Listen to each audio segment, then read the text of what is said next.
Nós vamos dar continuidade ao nosso devocional. Eu falei na primeira parte sobre humildade e agora nós vamos pensar um pouco sobre humilhação.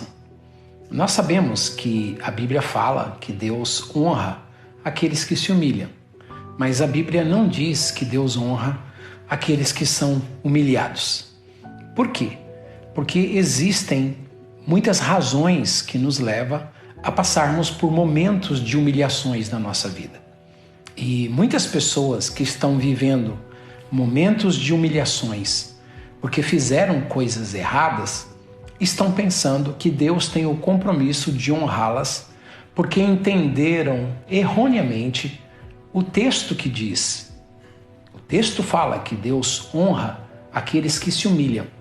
Não é que Deus honra aqueles que são humilhados. Por exemplo, quando você pensa na vida de Faraó, Faraó foi profundamente humilhado. Ele foi envergonhado pelas pragas que vieram sobre ele na terra do Egito.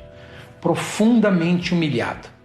Mas na sua humilhação, ele não se humilhou. Ele endurecia ainda mais o seu coração.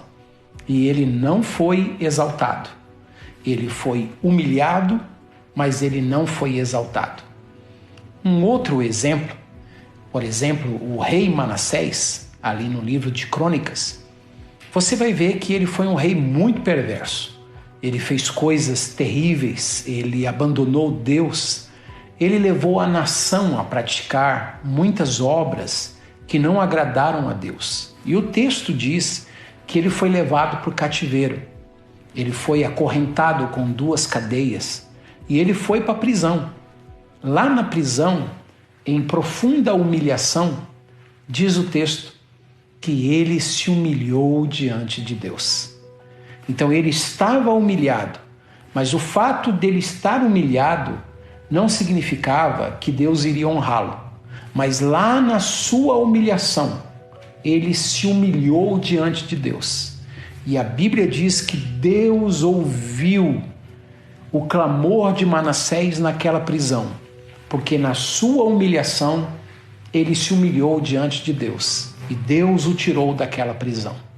A gente poderia pensar também em outros casos do Antigo e do Novo Testamento.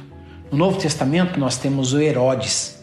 O Herodes, ele foi ferido porque as pessoas gritavam durante o seu discurso que ele era um Deus. E em vez dele se humilhar, ele se ensoberbeceu. E a Bíblia fala que o anjo do Senhor o feriu.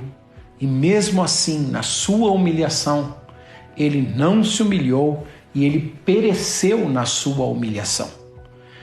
Um outro exemplo é Nabucodonosor, que se julgava poderoso, grande, quando ele olha para o seu grande império, para a sua grande cidade de Babilônia e também para os jardins suspensos que ele tinha construído, ele diz no seu coração: esta é a Babilônia que eu edifiquei.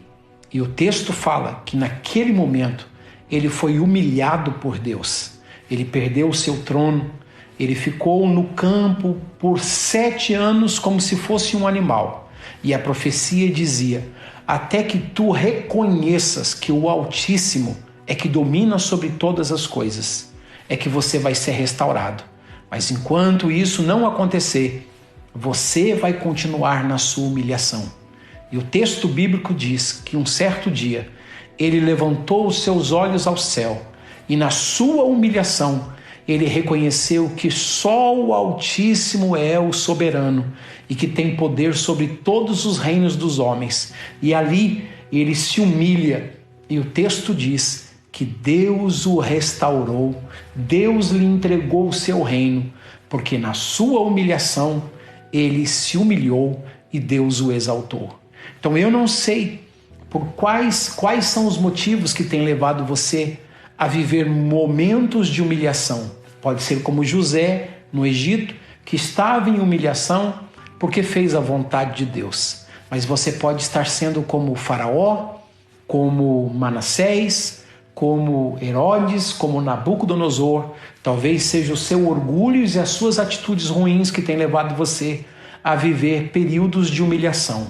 Deus não tem compromisso em te honrar, mas se na sua humilhação você se humilhar diante de Deus, pode ter certeza, não importa as coisas erradas que você fez no passado, como Manassés e como Nabucodonosor, Deus vai exaltar você, porque na sua humilhação você se humilhou, então Deus te tirará daí e honrará você para que o nome dele seja glorificado em sua exaltação.